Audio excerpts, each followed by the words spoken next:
Hi, this is Brigitte Mouchet with a topic that talks about how to stay healthy, lessons learned from working with CEOs and horses. Lidia Kuleshnyk is a high performance and wellness coach. She is also the author of 3 international bestsellers. Lidia has had a professional practice for 25 years and works with 2 types of clients: CEOs who are living with chronic health conditions, including cancer, and then people who are interested in realizing their full potential through a path of personal development and greater awareness. We'll talk about what that really means later.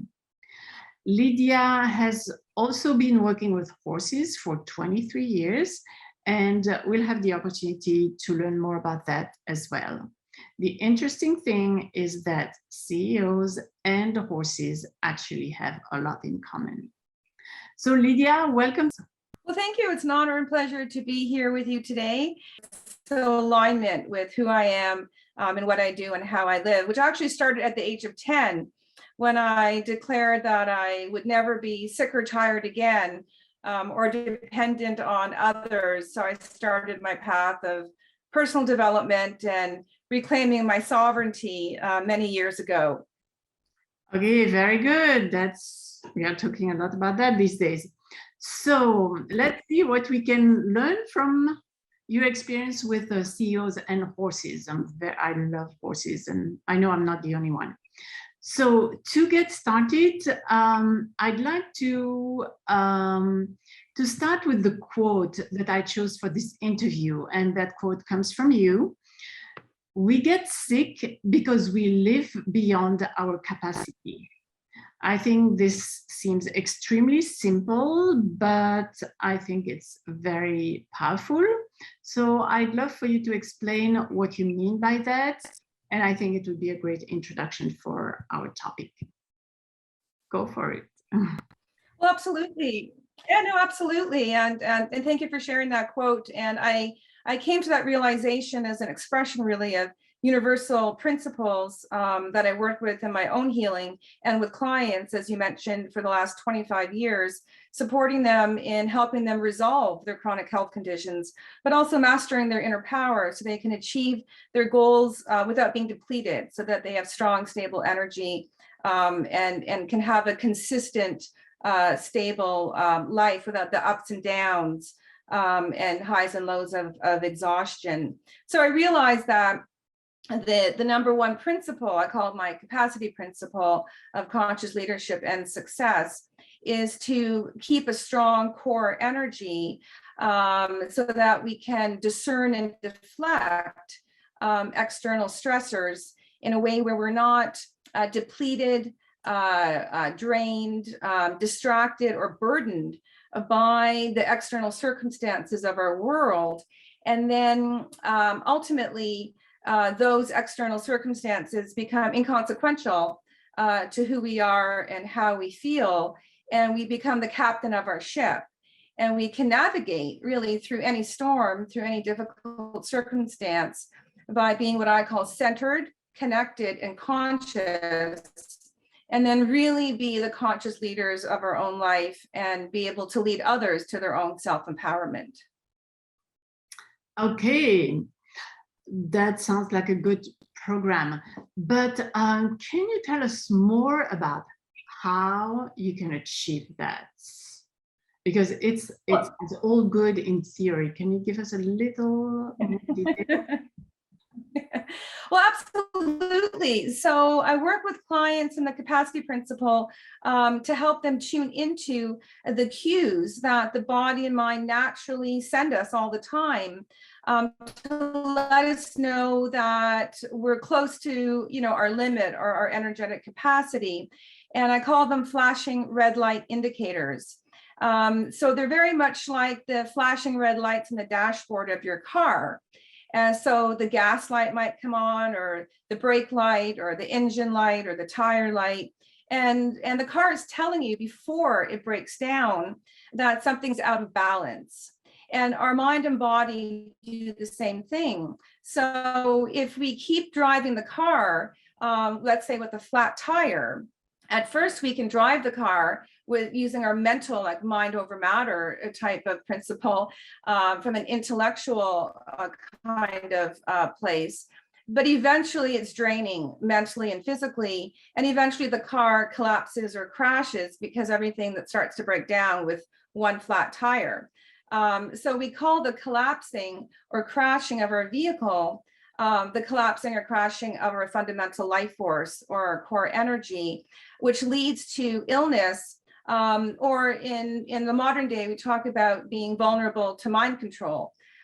So we want to keep a strong core energy so we can prevent this sort of collapse and burnout and exhaustion, and then continue to live with strong, stable energy.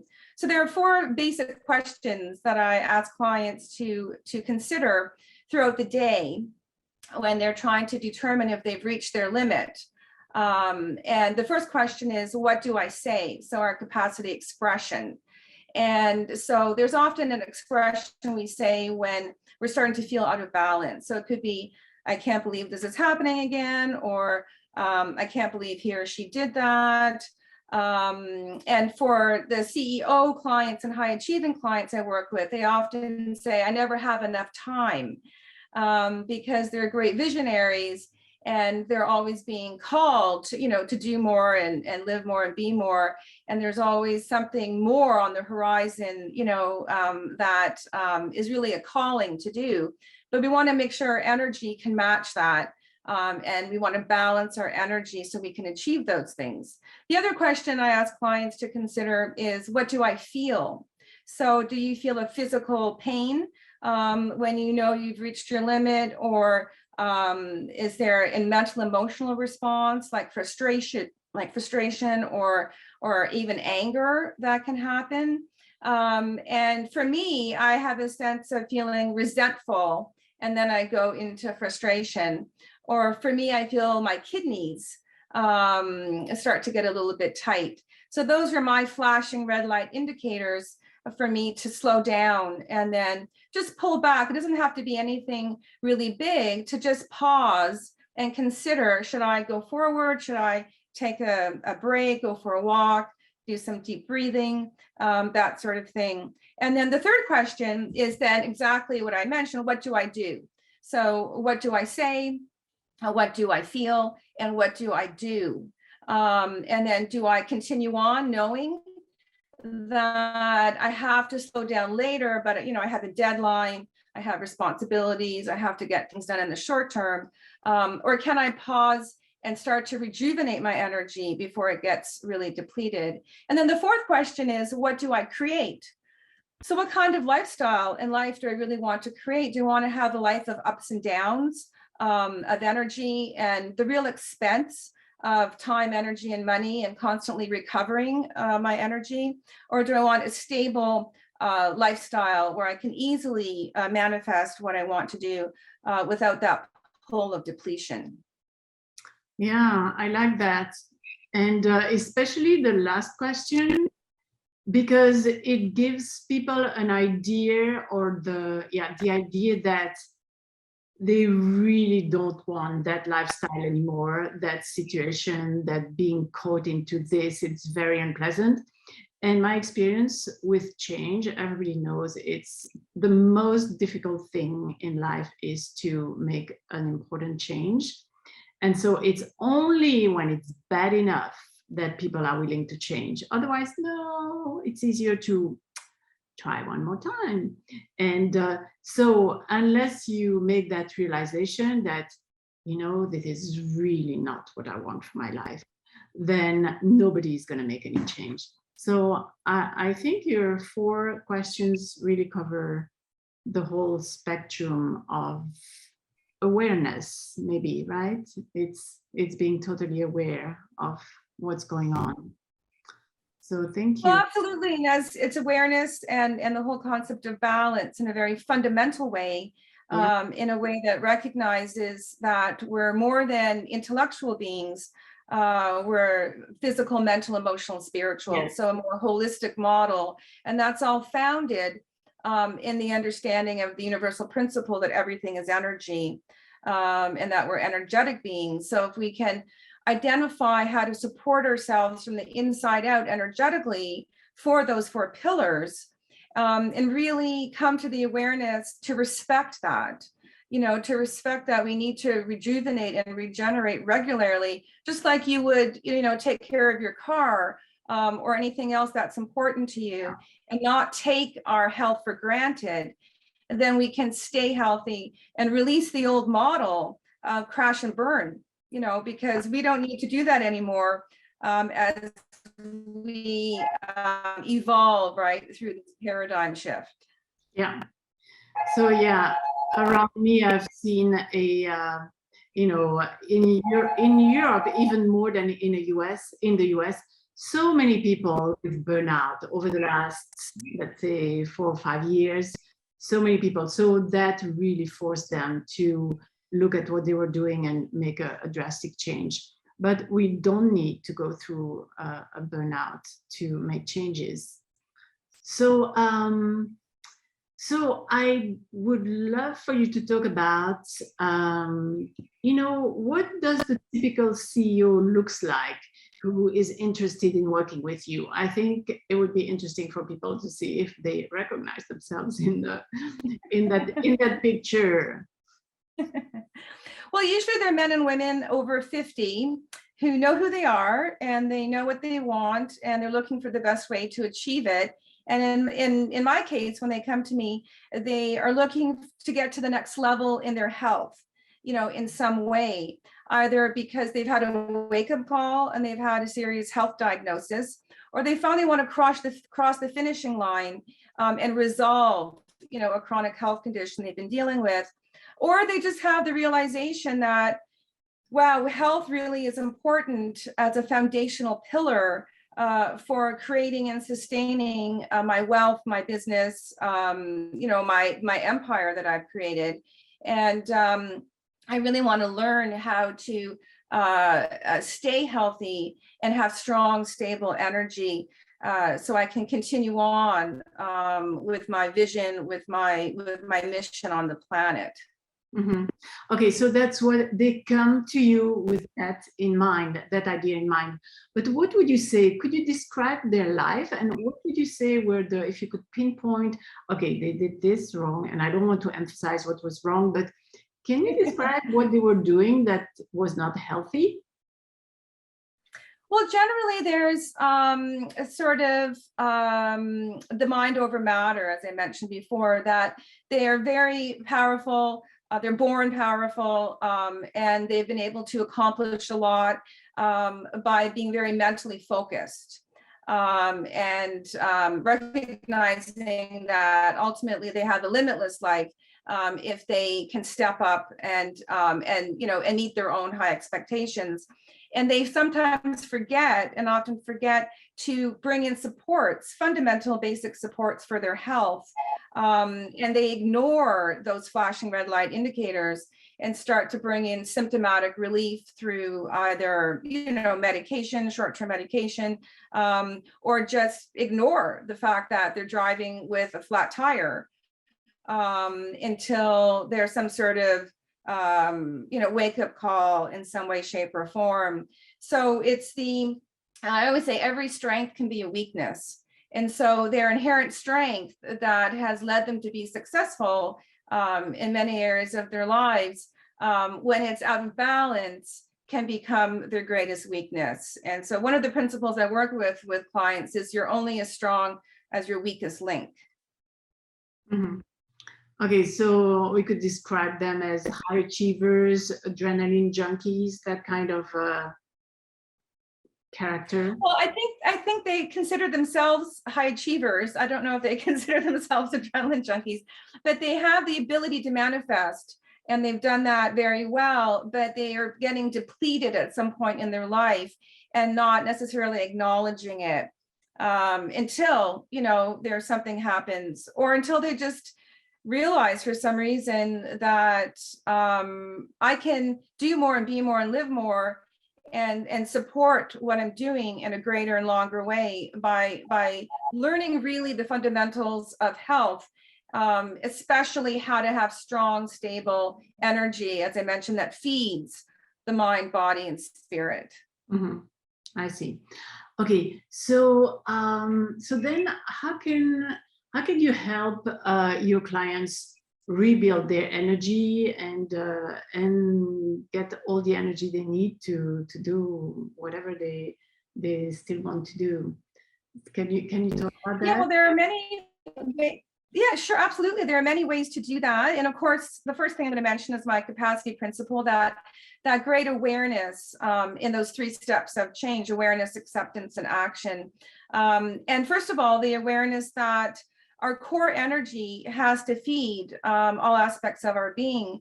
So every day it has to support our biological function. It has to support our mental and emotional function. It has to deal with external stressors, whatever they may be physical, mental, or emotional stressors. And we need enough energy for the body to regenerate and heal if we're dealing with a health condition. And then we need surplus energy on top of that to feel vital and strong.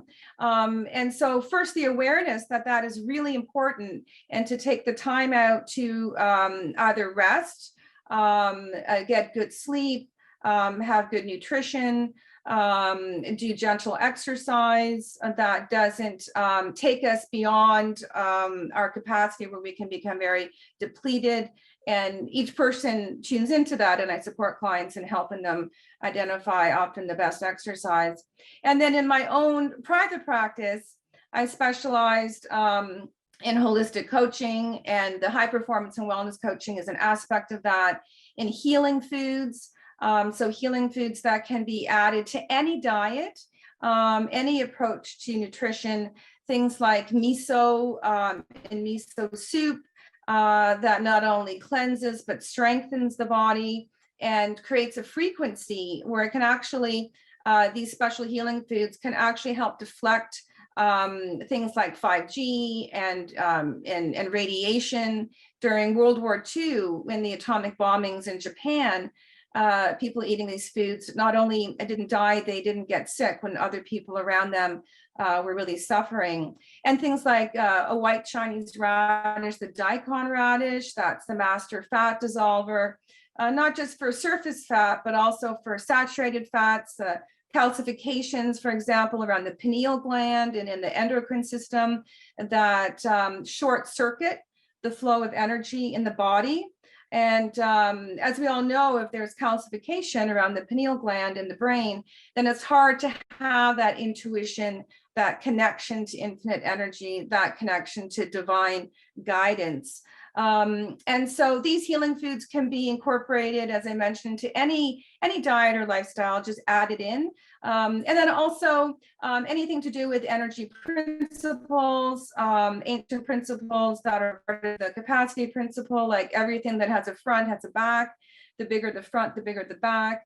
Everything that has a beginning has an end. And then approaches to energy healing or support, like shiatsu, acupuncture, Reiki, reflexology, anything that works with the energy system that then vitalizes every cell in the body, so the cells can detoxify and strengthen at the same time. And then this creates a great conductivity of energy and strength throughout the body. Mm-hmm. Okay. So so it seems like, so do you think that it's easy for a CEO type of person to be aware that, they depend on something bigger than them to achieve what they really want? Or do they typically believe that, with their intellect and their physical body, they have everything they need and they just need to be stronger? Does it take a big leap of faith for them, or is it, what's your experience with that? Well, of course, everybody is unique, but the clients that find me, that I work with, actually are very connected to intuition and instinct. I work with many CEOs who are guided by dreams, who are very in tune with what we call universal energy, or divine guidance, or inspiration. So when there's the sort of awareness again of what you're already doing, and then what I call refining your power. So CEOs generally are born empowered. They have this great life force and a sense of self. But then to refine that power in a way that you can actually tune into your natural gifts and talents in a greater way without being depleted is actually not that difficult once, again, there's the awareness around that. Mm-hmm. So you think a CEO type of person is born with a larger amount, a bigger amount of energy? Well, they're very powerful, and they have a natural drive to achieve. Now, some people may say that comes from ego, and there may be ego involved. But in order to, let's say, lead a multinational corporation, you have to be able to hold a lot of energy. You have to be able to work with people effectively and not absorb their energy. So they're already essentially Taoist masters of non-attachment, where they don't easily get pulled into, let's say, the daily dramas of life, but can stay focused and see the big picture, and then meet people where they're at. And then be able to be adaptable and flexible while still staying on track in the bigger way. And this is really an expression of self-mastery, to be able to integrate those aspects of life. Mm-hmm. Can you talk more about that? About Taoist masters?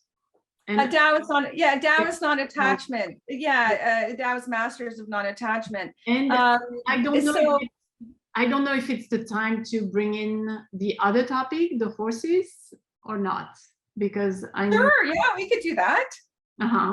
Because yeah, I'm sure other people are curious to hear what's the connection between CEOs and horses. Well, absolutely, it's exactly as we just discussed, that CEOs are pretty much born with some level of self-mastery. And while other people are talking about reclaiming their power, they are empowered. They just want to refine their power. And horses are also born as very high spiritual beings and are masters of Taoist non-attachment, where a horse will actually meet you at the level that you're at, and they will adapt to where you're at in a way that's supportive for you and for the greater good. So I've been working with horses for 23 years to rescue them from the slaughter pipeline and to give them the opportunity to shine as high spiritual beings in our equine healing retreats here at the farm. Our land has crystals growing from the ground. It's very high vibration, very peaceful and powerful. And then to work with the horses in equine therapy or in equine healing retreats from a Taoist perspective of stillness. So in our healing retreats, we focus on being present with the horses, breathing with the horses, becoming the empty vessel, empty mind, and then allowing, the release to happen, allowing the creative force to come forth, that the Taoist expression from nothingness, all is created. And so we create from empty space. So we're constantly releasing and clearing ourselves naturally throughout the day. And then when we do that consciously, and then we can, again, expand our capacity to be more, do more, and live more. And there have been studies about how horses are great healers. The Heart Math Institute did a study years ago where they measured the electromagnetic field of a horse's heart. And it's actually 5 times larger than that of a human. And then they had humans stand beside horses and hook them up with like electrodes to measure their nervous system response and their electromagnetic responses of the cells. And it clearly illustrated that symptoms, for example, of post-traumatic stress disorder, of high blood pressure, of anxiety, all the symptoms of major stress were dramatically reduced just from standing beside a horse.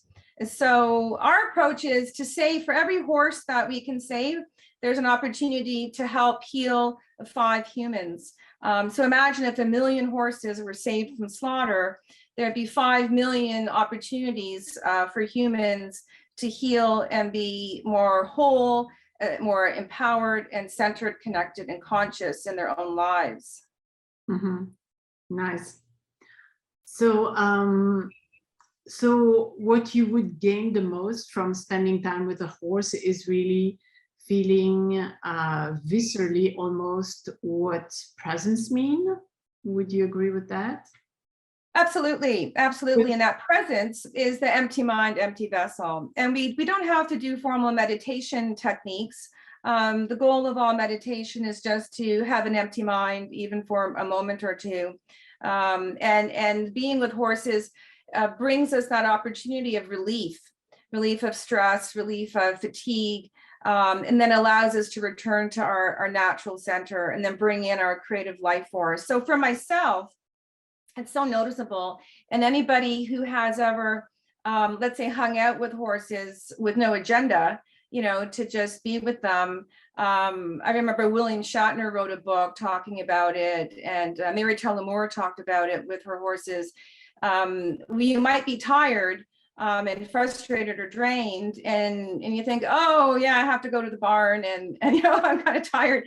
And then you get there and everything goes away. It's incredible. Everybody feels that. You forget what's happening in the world. You feel free and secure and whole, and you're energized to the point where, for me, I don't even want to come back to the house. I'm like, I'm gonna stay out and do more farm work, just so I can be around the horses.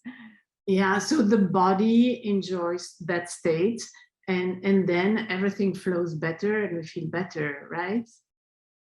Absolutely. So again, it strengthens your core energy because the movement of energy is enhanced by releasing tension, by regenerating from fatigue and exhaustion. And then that connection to universal energy is stronger and greater. And that's really where our power is, in that connection. There was a scientific study done many years ago showing that there are 100 billion stars in our Milky Way galaxy and 100 billion galaxies in our universe. And of course, our universe is expanding and contracting. So we all have access to 100 billion times 100 billion sources of energy. And when we clean our body, when we strengthen the cells in our body, when we allow that connective life force, what we call yin and yang, an alternating current moving down the center of the spine and the body, to be at its potential, then we can really create true health. Mm-hmm. Yeah. Okay, and so if we go back to the CEO, how would you describe them? What do you think makes them masters of non-attachment? Because that's not particularly the idea that I have of a CEO. They are very attached to their roles, and so how would you describe that? Well, what you're describing is their ability to get things done, right? With focus and determination. But generally they do it without getting caught up in personalizing the daily details of life. Otherwise they couldn't manage, for example, a multinational corporation. And as I mentioned, they hold the space for so many people and the responsibility. I remember working with a CEO who had a big multinational corporation, energy corporation, and they actually created mortgage loans for all their employees. And when he was very sick and I was supporting him through his healing, he was very concerned. He wanted to make sure that the finances were there so that everyone's mortgage and that whole aspect of what they did in their business for everybody that worked with them was well taken care of. And he did recover. He had a very serious health diagnosis, and he did recover. But there's in Taoist principles, there's the yin and the yang. So sometimes, what's the expression, you can have an iron fist and a velvet glove, or vice versa, right? And so everything that has a front has a back, as we always say, the bigger the front, the bigger the back. So what may appear as force or as as a drive, can actually have a foundation and a greater understanding of wholeness and compassion. Yeah, and so do you have more examples of non-attachment, or if you want? I think I get it. So if you want to talk more about what kind of results you are getting with them, so somebody who had some health challenges, what kind of results have you? Yeah, absolutely. So as I mentioned, I work with clients both for helping them resolve their chronic health conditions, and clients who have health to just master their inner power so they can achieve more. That many years ago, as an example, I worked with a CEO client who was diagnosed with non-Hodgkin's lymphoma. And by the time they were referred to me, he had been given 2 months to live. And we started right away with my opponent healing method of holistic coaching, healing foods, and Reiki energy healing. And in 2 months, he was tumor-free and cancer-free. So not only did he not die, he was well on his way to full recovery. And then he went on to fully, what I say, reclaim your health, regain your energy, your strong, stable energy, and refine your power, and went on to carry on with his business. So these types of very efficient, effective results are realistic and very possible. Mm-hmm. Good. Any other examples you can share? In terms of just mastering, let's say, mindset or inner power. I've worked with many clients who were motivated or inspired to expand their offerings on the planet as they became more clean and whole and centered, connected, and conscious through creating charities, through creating health and wellness programs in their company, through creating healing retreats. So it's the principle that as is the inner, so is the outer. Or I always mention expressions to clients like you live what you've become. And so as you go through a process of personal development, then naturally we share that with the world.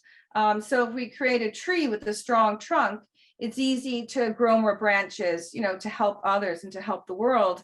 But if our tree is in a toxic waste dump, then it becomes depleted and can barely survive and help others. So as we focus on our own personal development, in some cases healing, and recognize the importance of regenerating our core energy, then it's easier to extend our vision in various ways to help the world. Yeah, I was just wondering about that, how we could use that, people in position of influence who can, if they're interested in working on themselves and becoming more, increasing their consciousness level, if that can help them transform their company and offering either better products that are better for clients, better for the environment, or better services that are fair, and that really start creating a better world. Because you look everywhere around you, there are still so many chemicals in products, especially in the part of the world where I am right now, and that is not good for it's not good for the body, it's not good for the environment, and a lot of people don't even think that it might be better to change that. So what's your take on that? Yeah, well, we're all unique. I mean, there's no one group of people that is completely uniform. And so the CEOs who are interested in making the world a better place are part of the conscious leaders of the world. And they are interested in developing themselves in a way that they can share these wonderful products and services with others. But not everybody will do that. And that's the paradigm shift that we're living in. We're evolving from Homo sapiens, an intellectually based operating system, to Homo spiritus, a more holistic mind, body, spirit operating system. And we're living through the biggest shift, or one of the biggest shifts in human history, going from 13,500 years of what might be considered sort of darkness into the next 13,500 years of light.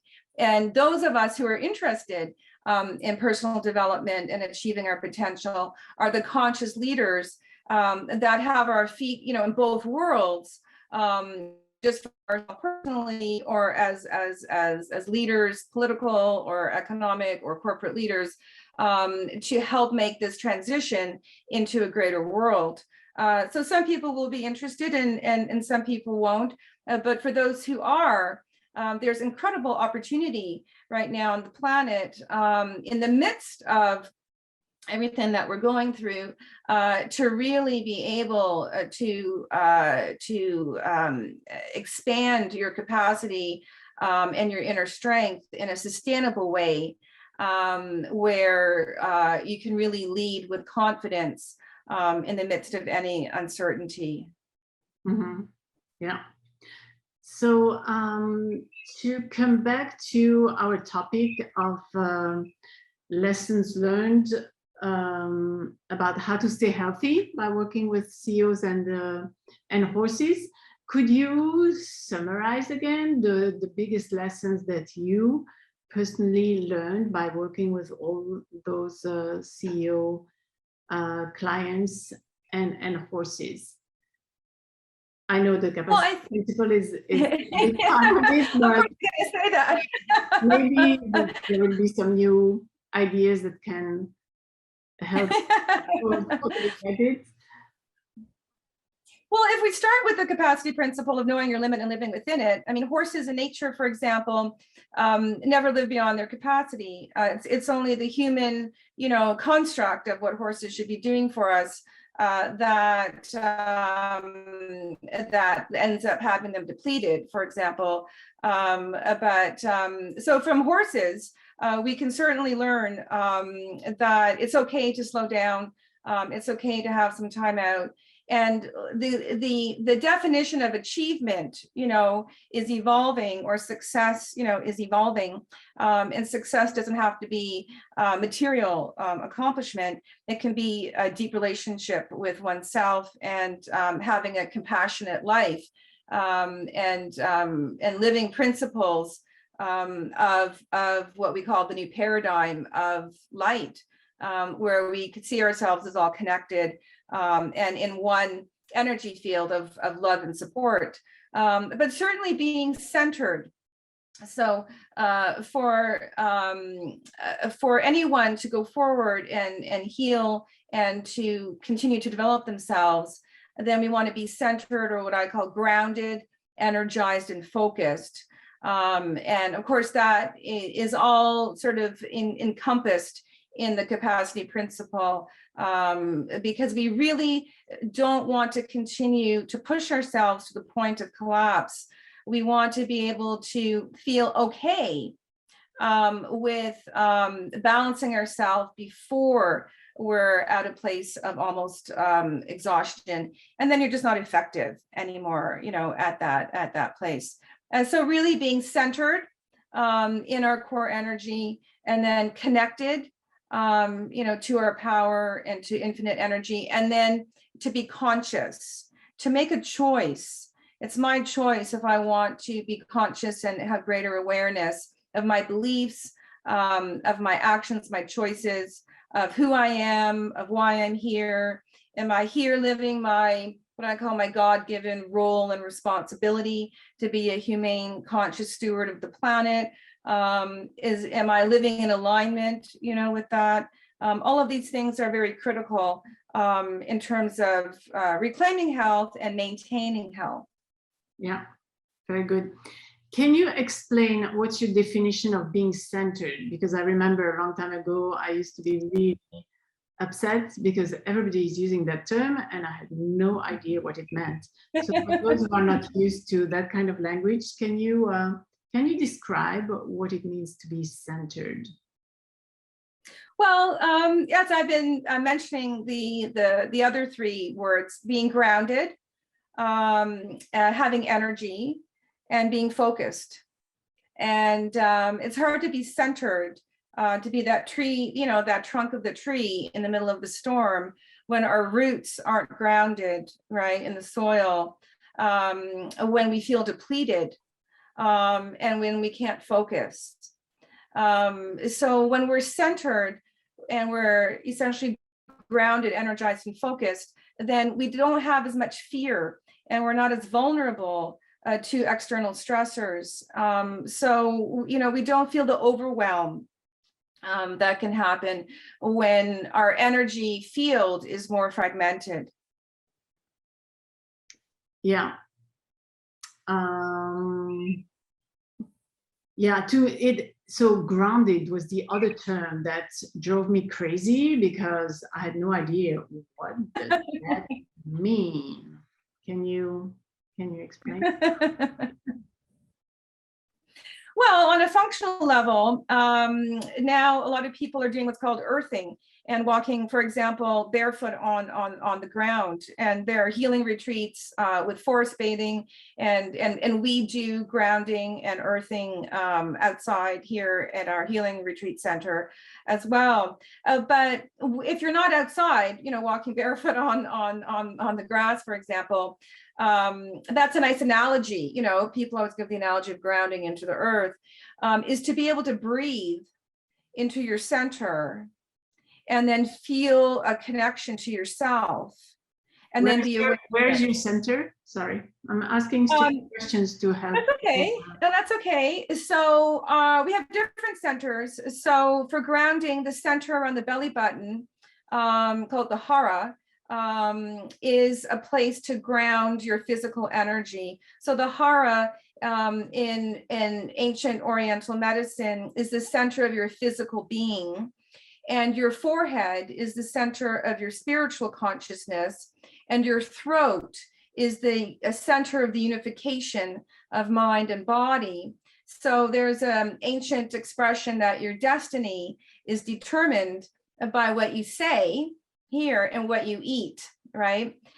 So when we often think about our center for centering or grounding, we're thinking about our abdominal area.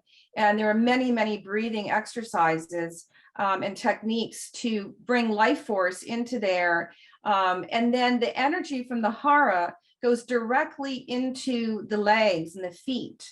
And you can see these energy meridians if you do things like Moksha Bashtin. There's different ways that you can see the flow of energy in the body. And the energy from the chest goes directly into the arms, as well as circulating throughout the body. So there are simple, for example, breathing techniques. That's why, you know, these days everyone's encouraged to breathe. So for example, in my capacity principle with the flashing red light indicators, one of the tools I recommend is to breathe. So when you feel you've, you know, reached your limit, when you recognize your flashing red light indicators, to just do deep breathing into your abdominal area, and that will be grounding and that will be centering. Okay, so I think a term that might be a little easier for everybody, you know, with not much of this type of background to understand is balanced. You know, centered is balanced. You don't let, you know, you're not letting yourself be driven by just your mind and the energy in your head, not by just your heart and your emotions and you're crying all the time, or just by your physical body and you just ignore everything else. So it's really an integration, a balance of all you know, our physical body, our emotional body, our mental body. That's a little bit what it is, right?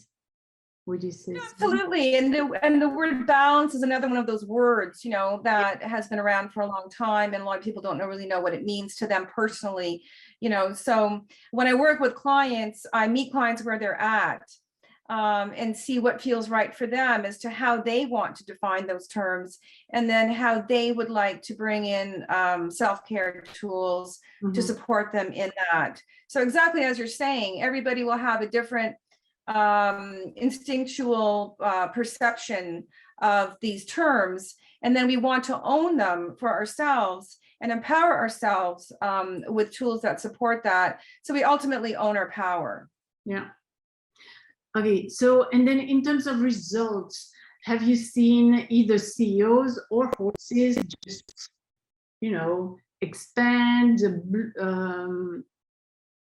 shine even brighter after the work they did with you? Is there anything you can share about that? And I'm wondering what kind of healing is happening with the horses. Were they injured, or what was going on with the horses? But CEOs. Oh yeah, absolutely. Well, absolutely. Most of the horses, not all, but some of the horses that go through the slaughter pipeline during that, you know, traumatic, horrible experience, may get injured. We have a blind horse, our wonderful Rocky, who's in his 30s, and he came to me in dreams. So horses come to me in dreams, just like I had dreams guiding me to do my professional healing work. That was 30 years ago. I was an environmental policy analyst before that, and I'm training as a therapist as well. And so I have dreams when horses are coming. And then if they have certain ailments, then we may do energy healing with them. We may just let them rest. So the first thing that we really do, both in terms of humans and for horses, is to decompress, you know, is to be able to rest. And that's very hard for high achievers. Yeah. Is to be able to let go and truly rest. And it's that stillness, and horses take that opportunity. They don't miss any opportunity, just like a tree, you know, doesn't miss an opportunity to absorb sunlight. When horses arrive, you know, if they have some sort of physical or mental emotional trauma, they embrace the opportunity to rest in stillness. And again, they don't push themselves on their own beyond their capacity. But humans, as soon as we feel a little bit better, you know, if we're, let's say, a high achiever, then we want to go, you know, right away. And because our mind is sort of programmed that I have a little bit of energy, so now I'm going to do a lot.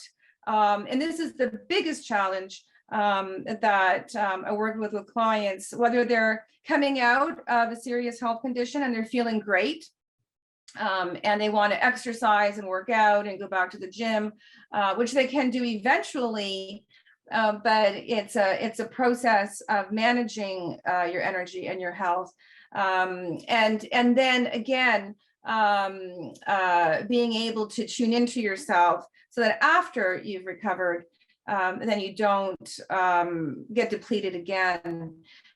So these sorts of awakenings and results along the way, whether they're through medical test results that show your condition is really improving, and or through awareness about how well you're doing. You may have better color in your face, you may have better circulation, you may lose weight, you may gain weight, you know, if you need to gain weight.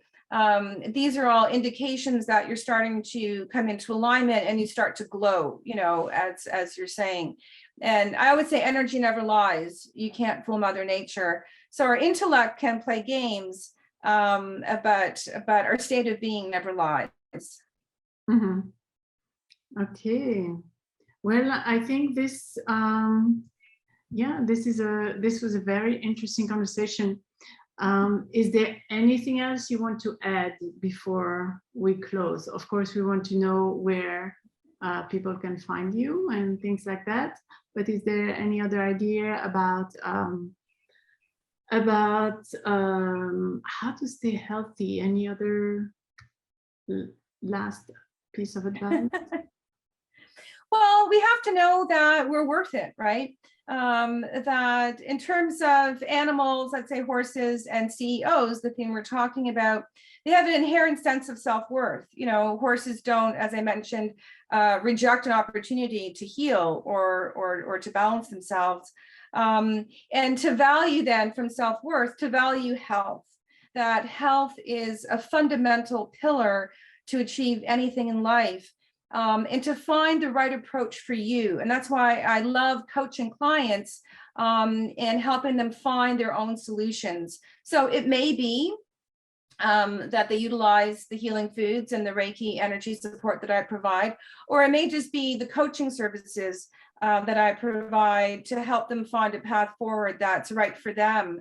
But with the inherent sense of value that they're, without health, you don't have wealth, you know, you can lose everything. And that's an old cliche, but to own that and act on it. So the awareness of it, the acceptance of it, and the action of that is fundamental to maintaining our health and achieving our goals.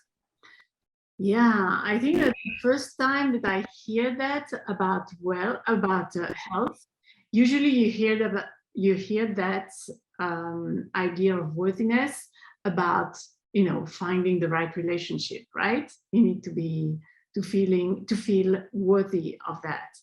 But for health, it's also very important, right? And we rarely talk about that. So I'm glad you mentioned that. Otherwise, you know, yeah, go ahead. No, it's fundamental. It's, you know, it's fundamental. And that sometimes, you know, high achieving individuals forget that.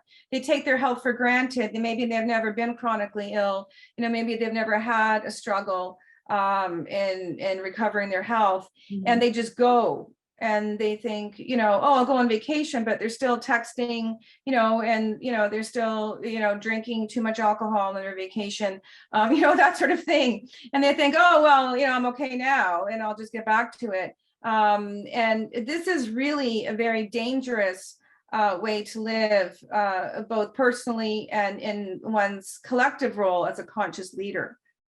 Yeah, I agree. So I'm sharing my capacity principle document. So if you'd like to review yourself, the steps involved and how to reclaim your health, regain your strong, stable energy and refine your power, there's a good summary there for you. And the principles that we talked about today that support the capacity principle.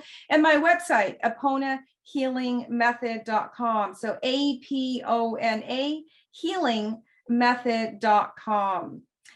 So I look forward to hearing from anyone and supporting them on their journey of personal development and mastering their inner power. Okay, Lidia, thank you so much for our conversation today. I really enjoyed it, and I hope our listeners found some inspiration and ideas they can integrate into their lives.